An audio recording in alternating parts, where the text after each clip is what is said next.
Hey everybody, this is Jake. Thanks for being here. Today we're starting a new four-part series called The Heart of Things, Love and the Life of the World.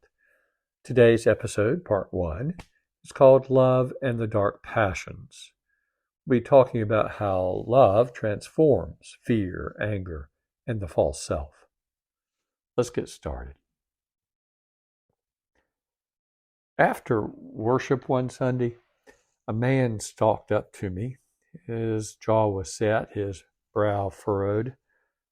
I braced myself. "You can't tell us to love our enemies," he said. "We have to defend ourselves."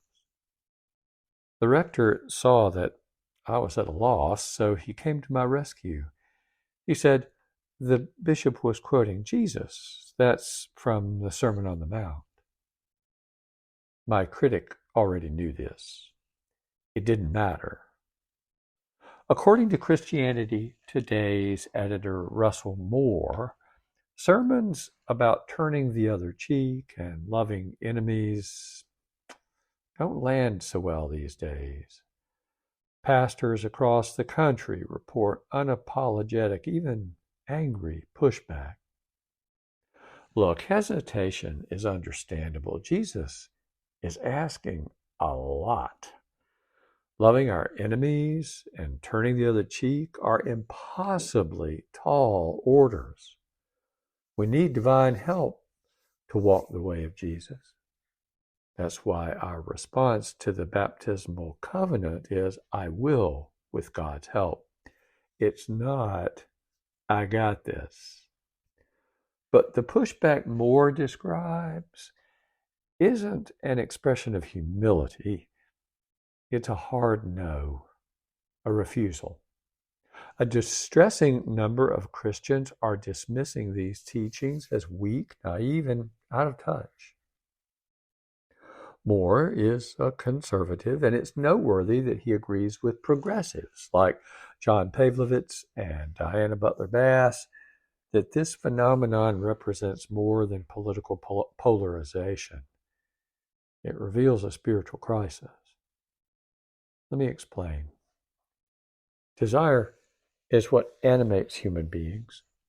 Spirituality is the pathway we habitually take to satisfy our chief desire. So, whether we admit it or not, everybody has a spirituality. However, not all spiritualities are equal. Depending upon the desire that's animating us, a spirituality can be life-giving or it can be destructive. So you see, we are witnessing more than a clash of ideologies. We're seeing the divergence of two sharply different spiritual pathways.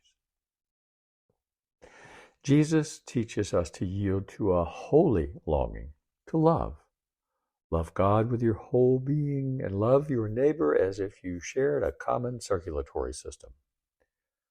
Created in the image of divine love itself, we're called to walk what Bishop Michael Curry calls the way of love. Or, to borrow from Thomas Merton and Richard Rohr, this is the way of the true self, the self that reflects God's love. But love isn't the only force at work in us. Jesus warned of dark passions like fear, resentment, anger, and the urge to dominate. Jesus said, "It is from within, from the human heart, that evil intentions come." He wasn't saying that our hearts are rotten. He was naming the pull toward what Merton and Rohr call the false self, the ego-centered life. The false self is driven by self-will and self-protection. It craves success, privilege, and control. Columnist William A. Galston argues that today many people are held captive by these dark passions. Jesus' parable of the rich farmer shows where the road ends. A farmer flush with a bumper crop builds bigger barns to store his wealth so he can take life easy. That very night he dies. As it says in Luke, God said to him, "You fool, this very night your life is being demanded of you. And the things you have prepared, whose will they be?" So it is with those who store up treasure for themselves, but are not rich toward God. In other words, the way of dark passions leads to an empire of dust. Jesus leads us along a different path. If any wish to come after me, let them deny themselves and take up their cross daily and follow me. For those who want to save their life will lose it, and those who lose their life for my sake will save it. This is the way of love, the path that connects us to a power greater than ourselves, the power of divine love. Along this way, we are formed into our true self. We live into being the beloved by following the one who loves us first and loves us to the end. On the way of love, we learn slowly to love the unlovely, even our enemies. And that's costly. The way of love is the way of the cross. To those walking the way of dark passions, the cross looks like weakness. But as Luther and Bonhoeffer taught us, love's power is only hidden in the cross, not absent. Obscured from the false self's sight, love's transforming power is revealed in self-emptying. Jesus aligns his desire with God's desire to make all things new. He's willing to do whatever it takes, no matter the cost, to make the first last and the last first. And you and I are not called to be mere spectators of the cross, passive admirers of what Jesus did. We are called to be participants, to die to the false self, to resist the worldly obsession with success, privilege, influence, and status.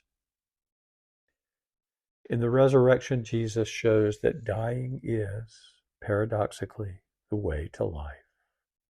Not just our personal life, but the life of the world.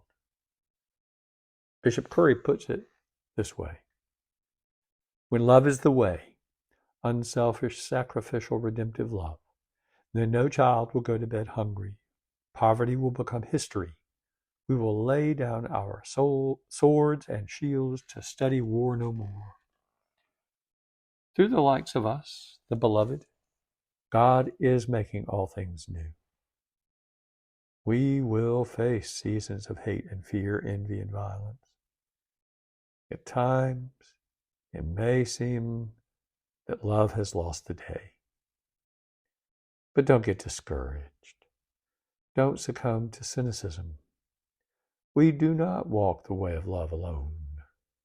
We walk with God's help. That's it for now, folks. Before signing off, remember that the newsletter contains some extras. Don't forget to check them out after listening. And stay tuned also for part 2, Love and Death. Until then, be well and God bless.